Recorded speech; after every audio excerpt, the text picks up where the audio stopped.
जब पढ़ेगा इंडिया तो सवाल करेगा इंडिया, और जब अनपढ़ रहेगा इंडिया तो घंटा बजाएगा इंडिया, अब मज़ार पर जाके चादर चढ़ाएगा इंडिया, यही करेगा और क्या। कोई मिशन है, सनातन को जगा रहे हैं। अच्छा, सनातन सोया कब था ये बताओ।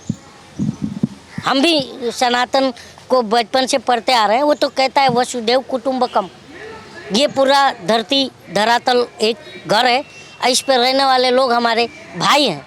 और ये अंधभक्त बोलते हैं हम सनातनी हैं, और मुसलमान को गरियाते हैं। कहाँ से ये सनातनी हो गए बताओ। सनातन कभी किसी से देश भाव भेदभाव नहीं सिखाता है।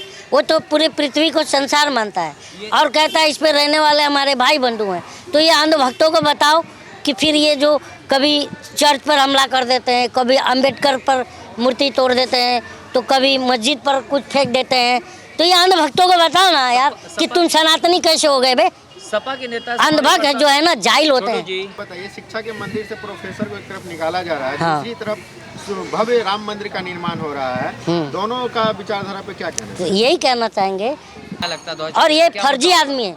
मैं एक सिक्का चाय भी बेचना फर्जी, 35 साल भीख मांगना भी फर्जी, शादी भी फर्जी, विकास भी फर्जी, 15 लाख भी फर्जी, 2 करोड़ रोजगार भी फर्जी, है ना। तो ये फर्जी आदमी है। मुझे तो अब राहत इंदौरी साहब याद आ रहे हैं कि खून से लथपथ आस्तीन जीत गई, चुनाव हार गए सब, मशीन जीत गई। ये राहत इंदौरी साहब ने कहा था। जनता नहीं है, जनता तो सरकार को जूता लेके ढूंढ रही है। ईवीएम पे ठीक ईवीएम ही मेन है। अब जब हमको देखिए, मेरी बात सुनिए, अकेला मैं भारत का नागरिक नहीं हूँ जो ईवीएम पे सवाल खड़ा कर रहा हूँ। ईवीएम पर सुप्रीम कोर्ट के जजों ने भी सवाल खड़ा किया है, और अभी इसी इलेक्शन के बाद पटिशन भी लगी हुई है। मुझे हंसी आती है, वो देख के मुझे हंसी आ रही है। फ्यूचर दिख रहा है मेरे को, और फ्यूचर क्या दिख रहा है कि जो पुछल्ले नेता है ना, वो भी दौड़ाए जाएंगे, जनता दौड़ा के इनकी सुताई ना कर दे। उस पक्ष के सामने पहले अब ईवीएम का नाम ले लो तो डिपेंड करती थी, अब अगर ईवीएम का नाम ले लो तो उनको सांप सूख जा रहा है, बोल ही नहीं रहा है, ऐसे मौन धारण कर रहे हैं। क्यों? कहीं ना कहीं तो पता है तोते की जान उसी में अटकी पड़ी है। ईवीएम पे तो कांग्रेस का ही लाया हुआ है, लेकिन वीवीपैट कांग्रेस ने नहीं लाया हुआ है ना।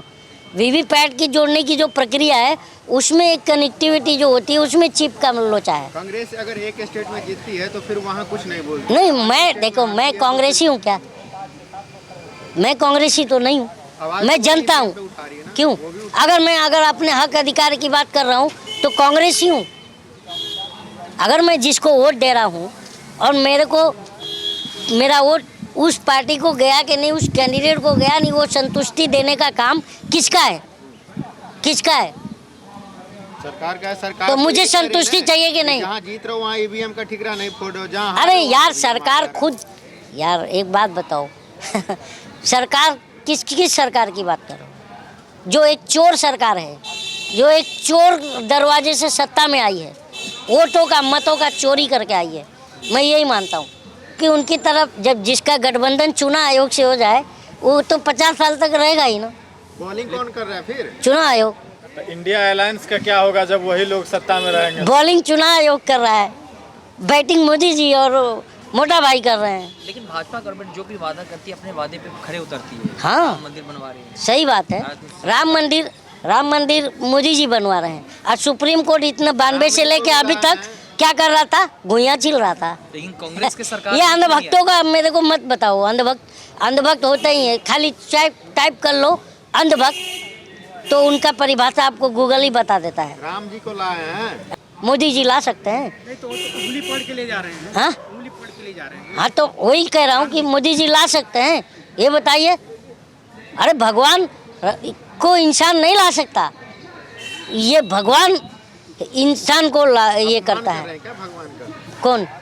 मैं बिल्कुल अपमान कर रहा हूँ। लेकिन राम जन्मभूमि पे तो भव्य मंदिर तो बना है। देखिए, वहाँ पर भव्य मस्जिद भी बन रही है जिसमें 9000 नमाजी नमाज पढ़ेंगे, और मोहल्ले की मस्जिद वीरान है, मोहल्ले की मंदिर वीरान है, और जाएंगे नमाज पढ़ने, पूजा पाठ करने अयोध्या।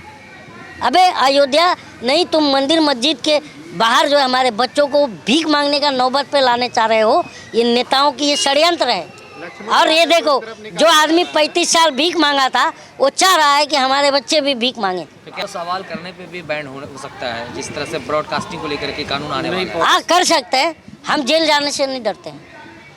बहुत बड़े बड़े क्रांतिकारी गए मीडिया थे। तो दूर के बाद जो बोलने वाले तुम जाओ यार, तुमको हाँ तुम डर सकते हो भाई, वो इसलिए कि तुम मिर्ज़ापुर में नमक रोटी दिखाते हो तो तुम्हारी ठुकाई अलग से होती है और ठेलाई अलग से होती है, ठीक है।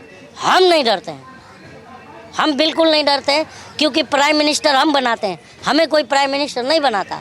तो जनता से बड़ा प्रधानमंत्री कब हो गया? ये तुम ही लोग तो डरा रहे हो। जनता प्रधानमंत्री से डरेगा कि जनता से प्रधानमंत्री डरेगा? ये बताओ।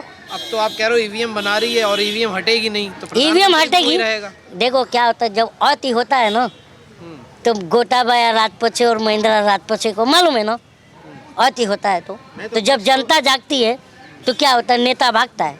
श्रीलंका में देखे ना आपने, जागेंगे आज नहीं तो कल।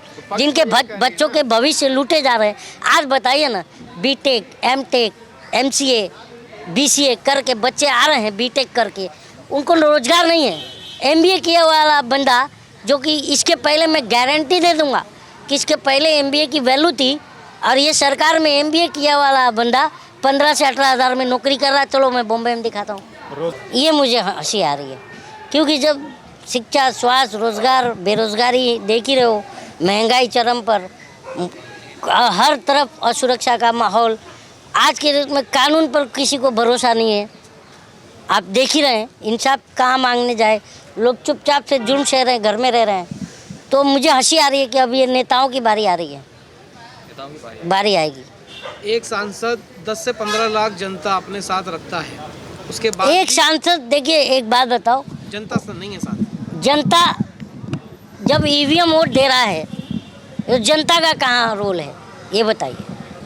ईवीएम दे रहा है। क्यों नहीं यार भाई, एक बात बताइए, अभी ईवीएम से टैंपरिंग रिलेटेड मामला सुप्रीम कोर्ट में आपने देखा है, नहीं देखा है? चल रहा है ना। लेकिन कैसा है कि जब ईवीएम की बात आती है, चुनाव आयोग से सफाई मांगा जाता है, चुनाव आयोग सो जाता है।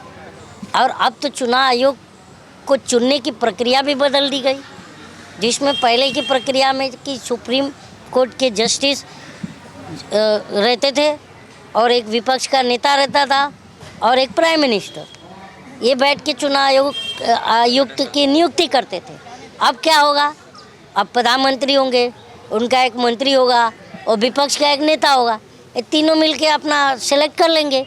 तो उसमें अकेला एक विपक्ष का नेता का वोट वैल्यू तो रहेगा नहीं। और प्रधानमंत्री जिसकी सरकार रहेगी उसका अगर मंत्री रहेगा साथ में, तो वो तो संख्या बल के हिसाब से पास ही करा लेगा। लेकिन केंद्र सरकार के साथ जनता तो है ना अभी साथ। केंद्र सरकार के साथ कोर्ट में, समझे ना। तो जब हमको संदेह है और चुनाव आयोग एक निष्पक्ष संस्था है, तो हम जनता के प्रति उसने अपनी निष्पक्षता अपनी दिखानी चाहिए, नहीं दिखानी चाहिए। तो सीजीआई को कहना पड़ जा रहा है कि हमें एक ऐसा चुनाव आयोग का ज़रूरत है जो प्रधानमंत्री की आंखों में आंखें डाल करके सवाल करे, ये सीजीआई को कहना पड़ जा रहा है।